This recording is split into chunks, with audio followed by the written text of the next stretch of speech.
प्रबुद्ध समाज के किए गए अपने सभी जिला स्तरीय कार्यक्रमों को जबरदस्त कामयाब बनाया है और इन कार्यक्रमों में मेरे दिशा निर्देशन में श्री S.C. मिश्र ने प्रबुद्ध वर्ग में से अपने ब्राह्मण समाज के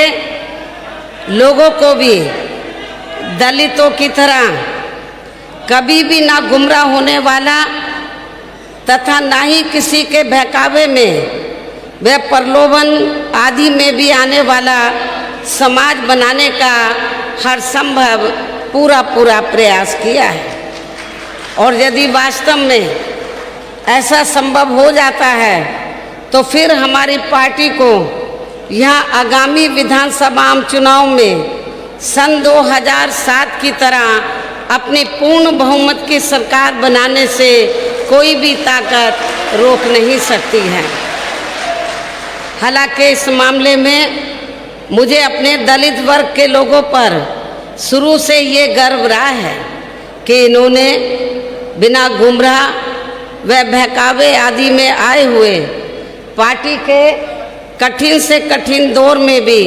अपनी पार्टी का कभी भी साथ नहीं छोड़ा है।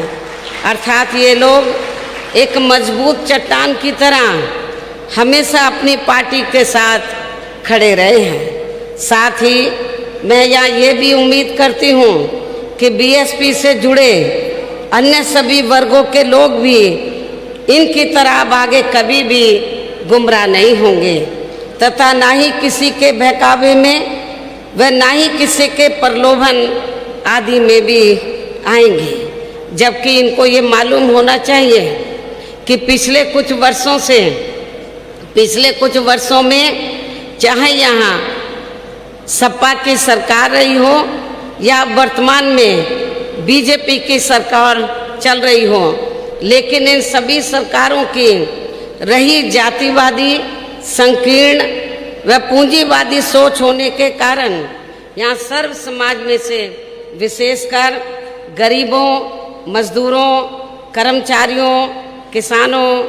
छोटे व्यापारियों एवं अन्य मेहनतकश लोगों के साथ साथ दलितों, पिछड़ों, अक़लियतों व प्रबुद्ध वर्ग में से ब्राह्मण समाज के लोगों का भी हर स्तर पर काफ़ी ज़्यादा शोषण एवं उत्पीड़न आदि हुआ है, जो अभी भी जारी है, जिससे दुखी होकर अब ये ब्राह्मण समाज के लोग भी प्रदेश के नगर नगर, शहर शहर, गांव गांव, गली गली, कूचों व चौराहों आदि में ये खुलकर कहने लगे हैं कि इन सभी पार्टियों की सरकारों की तुलना में बीएसपी का शासनकाल हर मामले में व हर स्तर पर कई गुना बेहतर रहा है। लेकिन हमने बीजेपी के प्रलोभन भरे वायदों के बहकावे में आकर इस बार इनकी पूर्ण बहुमत की सरकार बना के बहुत बड़ी गलती की है। जबकि बीएसपी की रही सरकार ने ब्राह्मण समाज के लोगों की अपनी सुरक्षा, सम्मान व तरक्की आदि के मामले में हर स्तर पर अनेकों ऐतिहासिक कार्य किए हैं। साथ ही इन पर कोई भी जुल्म जाति आदि नहीं होने दी है तथा इनकी रोटी रोजी का भी पूरा ध्यान रखा है। इसके साथ साथ हमने अपनी पार्टी संगठन में व चुनाव में टिकट देने तथा सरकार बनने पर मंत्री आदि बनाने के मामले में भी इनको उचित प्रतिनिधित्व दिया है और इन सब बातों का एहसास कराने तथा इन्हें फिर से बीजेपी व अन्य पार्टियों के भी बहकावे में नहीं आने तथा इनके विकास एवं उत्थान आदि के लिए भी इन्हें पुनः पार्टी में जोड़ने के लिए बीएसपी द्वारा व मेरे दिशा निर्देशन में पार्टी के राष्ट्रीय महासचिव एवं राज्यसभा सांसद श्री सतीश चंद्र मिश्र के नेतृत्व में दिनांक 23 जुलाई सन 2021 से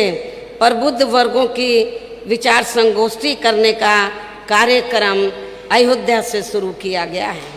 और पहले चरण का ये कार्यक्रम प्रदेश के लगभग सभी जिलों में काफ़ी सफल रहा है जिसका आज मेरे द्वारा समापन भी किया जा रहा है। वैसे पार्टी के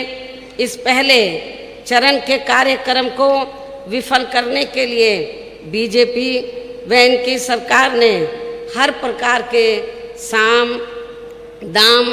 दंड भेद आदि हथकंडे भी खूब इस्तेमाल किए हैं, जिसमें इनको ज़्यादातर निराशा ही हाथ लगी है। साथ ही यहाँ मैं ये भी कहना चाहती हूँ कि श्री एससी मिश्र ने पूरे प्रदेश में अपने हर कार्यक्रम के दौरान पार्टी की सरकार बनने पर विशेषकर ब्राह्मण समाज के हित एवं कल्याण को लेकर जो कुछ भी कहा है तो उस पर आप लोगों को जरूर विश्वास करना चाहिए। और आज मैं खुद भी प्रबुद्ध वर्ग में से ब्राह्मण समाज के लोगों को भी ये वायदा करती हूँ कि यूपी में इस बार बीएसपी की सरकार बनने पर अन्य सभी समाज के लोगों के साथ साथ ब्राह्मण समाज की भी सुरक्षा, सम्मान व तरक्की आदि का सन 2007 में बीएसपी की पूर्ण बहुमत की रही सरकार की तरह ही इनका पुनः पूरा ध्यान रखा जाएगा तथा इनको किसी भी मामले में निराश नहीं होने दिया जाएगा। इतना ही नहीं बल्कि इनके साथ व अन्य समाज के लोगों के साथ भी संकीर्ण मानसिकता व जातिगत एवं राजनीतिक द्वेष की भावना से जो भी गलत कार्रवाई की गई है तो फिर बीएसपी की सरकार बनने पर उन सभी मामलों की उच्च स्तरीय जांच कराई जाएगी। जांच में दोषी पाए गए अधिकारियों के विरुद्ध सख्त कार्रवाई की जाएगी तथा पीड़ितों को न्याय व उनके आर्थिक हुए नुकसान की भी भरपाई की जाएगी, जिसके लिए अब इन लोगों को भी यहाँ आगामी विधानसभा चुनाव में सन 2007 की तरह ही बीएसपी से पुनः हर स्तर पर पूरी ईमानदारी व निष्ठा से खुलकर जुड़ना होगा। और इसके लिए श्री एससी मिश्र ने भी पार्टी के हर कार्यक्रम में विशेषकर अपने ब्राह्मण समाज को बीएसपी से जोड़ने का हर संभव पूरा प्रयास किया है, जिसमें हमें काफ़ी हद तक सफलता भी मिलती दिखाई दे रही है। और अब दूसरे चरण के तहत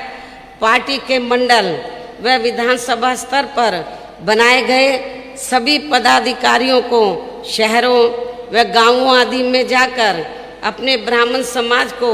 युद्ध स्तर पर बीएसपी में जोड़ना है। अर्थात अब इन्हें भी हर स्तर पर पार्टी को सहयोग देकर फिर से यहाँ सन 2007 की तरह ही बीएसपी की पूर्ण बहुमत की सरकार बनाना है। इसके साथ ही अब इनको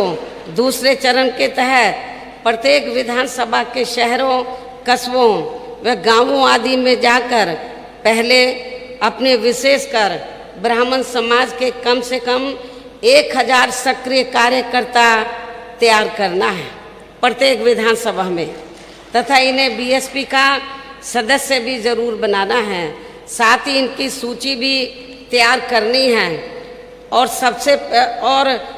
पहले इनको रिजर्व सीटों पर ये कार्य करना है। उसके बाद फिर इनको सामान्य सीटों में भी ये कार्य करना है, जिनका फिर बंद जगह पर श्री एससी मिश्र व ब्राह्मण समाज के अन्य वरिष्ठ पदाधिकारियों द्वारा भी कैडर कैंप लिया जाएगा ताकि फिर वे अपनी विधानसभा में विशेषकर अपने ब्राह्मण समाज को बीएसपी से सही से जोड़ सके। इसके साथ साथ पहले चरण के तहत शहरों में प्रबुद्ध वर्ग की महिलाओं को भी तैयार किया जाएगा, जिनकी जिम्मेवारी हमने श्री एससी मिश्र की पत्नी श्रीमती कल्पना मिश्रा की पूरी टीम को सौंप दिए है। इसी प्रकार पूरे प्रदेश में पहले चरण के तहत खासकर रिजर्व सीटों को तैयार कर रहे पदाधिकारियों को भी ओबीसी व मुस्लिम समाज एवं क्षत्रिय समाज के लोगों को भी पूरे जी जान से उन्हें जोड़ने में लग जाना है, क्योंकि अब चुनाव का समय बहुत कम रह गया है। और अब मैं इस मौके पर मीडिया बंधुओं को भी अपनी पार्टी के संबंध में ये भी कहना जरूरी समझती हूँ कि बीएसपी सर्वजन हिताय व सर्वजन सुखाय की सोच व सिद्धांतों पर चलने वाली देश की अकेली एक ऐसी पार्टी है जिसकी कथनी व करनी में कभी भी कोई अंतर नहीं होता है, क्योंकि बीएसपी जो कहती है तो उस पर अपनी पूरी ईमानदारी व निष्ठा से अमल भी करती है। यही बीएसपी की खास राजनीतिक पहचान भी है और इसी आधार पर यहाँ उत्तर प्रदेश में हमने अपनी 4 बार रही सरकार भी 4 बार बनी सरकार भी चला कर दिखाई है और इस दौरान हमने सभी जाति व धर्म के लोगों की सुरक्षा, सम्मान एवं तरक्की आदि पर पूरा ध्यान दिया है। इतना ही नहीं बल्कि हमारी पार्टी ने दूसरी पार्टियों की तरह ना तो कभी हवाई बातें की हैं तथा ना ही चुनाव के समय में किस्म किस्म के प्रलोभन भरे आश्वासन आदि देकर जनता को छलने का भी प्रयास किया है।